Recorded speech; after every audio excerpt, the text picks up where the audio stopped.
You may have heard a famous saying, with great power comes great responsibility. Evil cannot be allowed to exist. This is the foundational philosophy of Kagurabachi. It is the ideology instilled in our protagonist Chihiro Rokuhira by his father, the legendary swordsmith Konishige. But there is a massive, terrifying problem with this philosophy. It is dangerously vague. What happens when someone decides what evil is? As part 1 of Kagurabachi recently reached its official conclusion, we can look back and see the genius of this series lies not in its actions, but in how it systematically tests Chihiro's resolve and worldview at every moment. Every antagonist in part 1 is not just a hurdle, they are an ideological mirror to our protagonist. Our first major antagonist is Jinichi Sojo, an underworld boss who forces Chihiro to confront the inherent hypocrisy of his weapon. When Chihiro claims he uses his sword only to defeat evil and protect the weak, Sojo literally rolls his eyes. Sojo genuinely believes he's the only person alive who truly understands Konishige's soul. He argues that a sword creator could only have forged the enchanted blades with absolute slaughter in mind. Sojo represents the audience's most radical representation of art and authorial intent.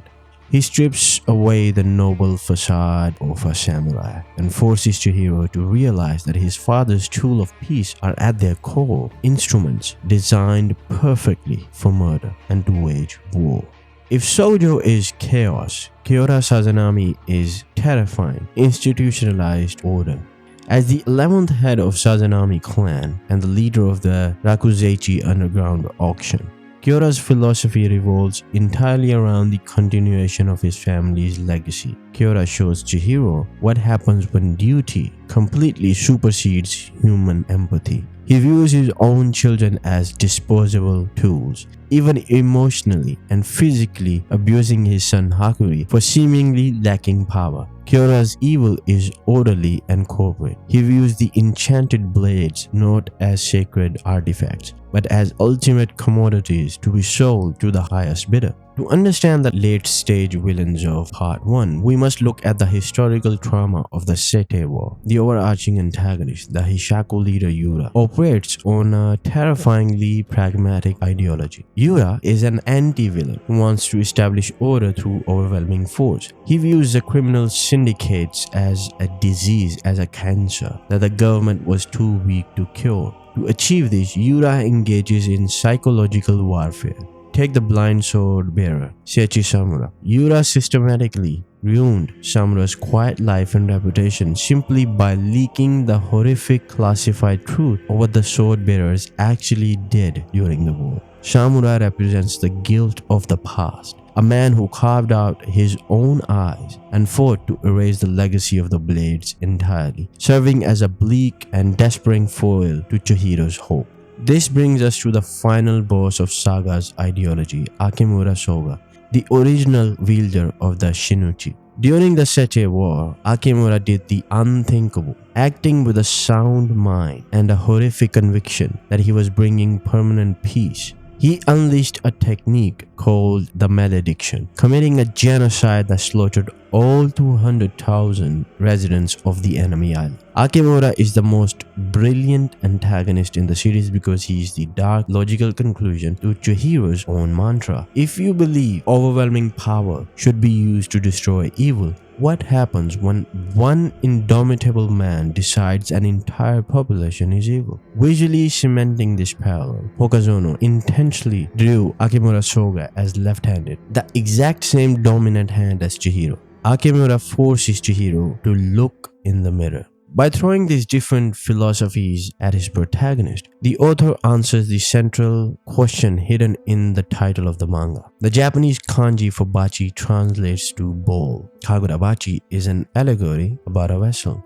Unlike Akimura Soga, who was raised entirely within the confines of a strict martial clan, Chihiro has experienced a relatively normal life and formed profound bonds. He is filling his bowl with a diverse array of experiences, learning from the radical violence of Sojo, the tragedy of the Sazanami family, the guilt of Samura, and the authoritarianism of the Hishaku. He learns that a blade cannot just be a tool for targeted vengeance. it must be guided by a wide, compassionate understanding of the world. Otherwise, the heroes become the very monster they swore to destroy. Let's explore the secret connection between Oppenheimer and Kagurabachi. Both stories revolved around brilliant men who forged ultimate weapons to save their nations during a massive global conflict. Oppenheimer and Konishige both operated under the tragic and somewhat naive belief that their creations could enforce permanent peace. After witnessing the horrific reality of their work, both men were consumed by guilt. Oppenheimer famously told President Truman he felt he had blood on his hands, and became an advocate for nuclear arms control. Similarly, Konishige was deeply traumatized by the war and chose to physically lock the enchanted blades, a way to prevent them from ever being used again.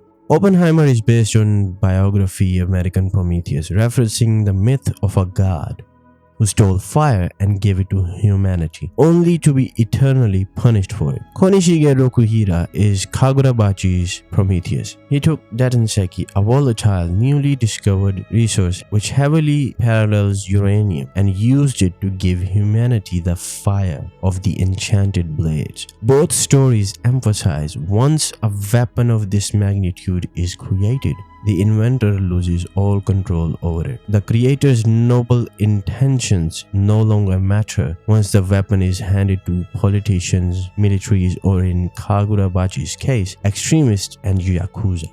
The enchanted blades are explicit allegories for nuclear weapons. The climax of the Seche War features Akimura Soga using the malediction technique to slaughter 200,000 islanders to forcibly bring an end to the conflict. This mirrors the atomic bombings of Hiroshima and Nagasaki, not just in the catastrophic environmental devastation and melted victims, but in the exact casualty numbers. Both narratives force the audience to grapple with the ethics of committing a localized genocide under the guise of ending a war.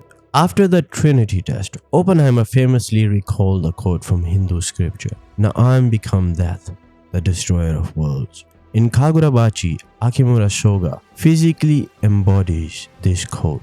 Because Konishige's philosophy used power to destroy evil was dangerously vague, Soga took this quote to its absolute extreme. Soga became the literal destroyer of an entire world, the island nation, believing with terrifying conviction that his actions were a righteous duty that he was performing.